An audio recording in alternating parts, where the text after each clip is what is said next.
think that the Republicans in the House and Senate who are challenging the election are setting up dangerous future precedents for Democrats to do the same thing. If the Democrats control Congress in 2024 and Ted Cruz or Josh Hawley get elected, you look for them to do the exact same thing.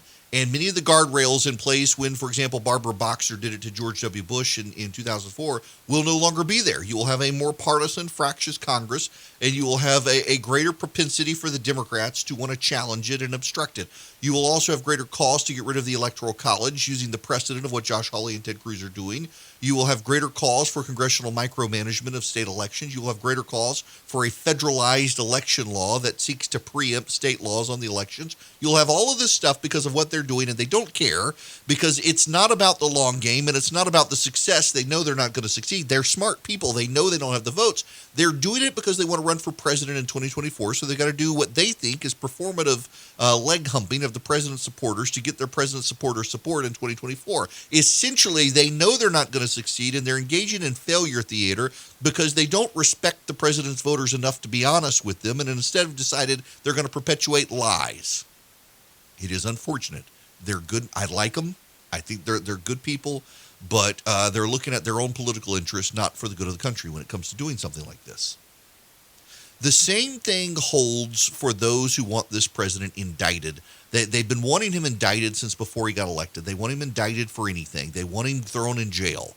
You are playing with fire in doing this. This is what third world countries do, and I don't care. You can get into hiding, but he broke the law. If you go down this road, you're doing exactly what Ted Cruz and Josh Hawley are doing. But we got everybody thinks their side is legitimate. No one is willing to acknowledge that they are engaged in performative leg humping because it would make them look like whores, so they don't want to acknowledge it. You go down the road of indicting the sitting president of the United States, I don't care what party you're in, you are going to find that your team gets indicted next when you lose. You want to go after Hunter Biden, and this is the thing here with the president making a big deal of it. Turns out Hunter Biden did things wrong. He's under investigation from the Justice Department. The reason you don't want to make it a campaign issue is because then that makes your kids a campaign issue. You don't do stuff like this. There should be guardrails of common sense where you recognize that the precedent you set today is the one the other side is going to use in the future. That should be the lesson of the Trump era for Democrats. Barack Obama did a lot of stuff by executive order, and you know what Donald Trump did? He said, hey, look at what Obama did. Let's do it with gusto. And they were able to wipe out most of the Obama-era agenda when the president himself engaged in executive orders. And then the Democrats decided, hey, let's get progressive judges to stop everything this president is doing, and we'll get progressive judges to enter nationwide restraining orders, even though they're a district court judge in San Francisco or Oakland, California. Guess what the Republicans are going to do with the Biden administration? They're going to get Trump-appointed judges who are more committed to Trump policy than to conservatism to do the same thing and say, hey, you know what? We're going to stop everything Biden does. The Democrats did it to us. We're going to do it to them. And the Democrats will complain.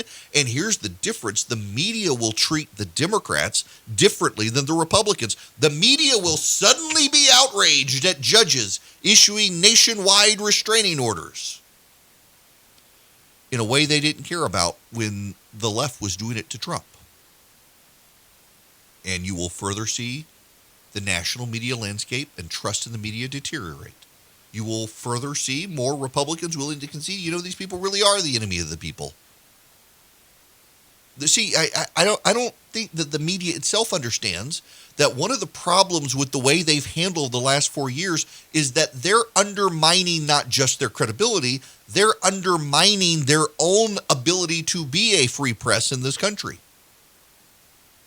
When the American public, and by the way, this is a bipartisan issue, when the American public no longer respects the American media, it becomes easier to control the American media, to cast doubt on the American media, to elevate the conspiracy theorists, At this point, there isn't a whole lot of difference between a lot of what you hear on MSNBC and a lot of what you hear on the Alex Jones show. And what you're going to have when Biden becomes president is a lot of people who really have sat on the fence. They don't particularly care for Trump. They might have even voted for Biden, like a lot of North Atlanta voters voted for Biden and then voted Republican down ballot.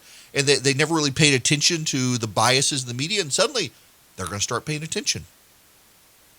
They're going to pay attention in ways they didn't in the past.